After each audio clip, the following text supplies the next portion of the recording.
হাতে মাখা গরুর মাংস আজকে আপনাদের সাথে শেয়ার করব খুব সাধারণভাবে।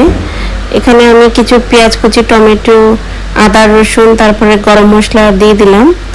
আর এখানে দিয়ে দিলাম কিছু গুঁড়া মশলার মধ্যে হলুদ, মরিচ, জিরা গুঁড়া, ধনিয়া, এগুলো আর কি। এখন খুব সুন্দর করে ভালোভাবে আমি হাতে মেখে নেব।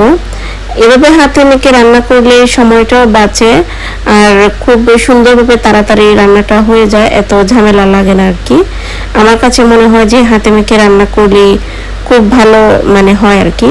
তো উপর থেকে কিছু তেল দিয়েছি, আমি তখন তেল দিইনি, আমি মাখানোর সময় তেল দিই না, পরে তেল দিই আর কি।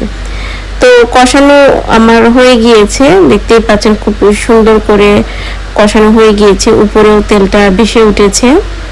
এখন আমি ঝোলের জন্য যতটুকু পানি দরকার আর কি ততটুকুই দিব।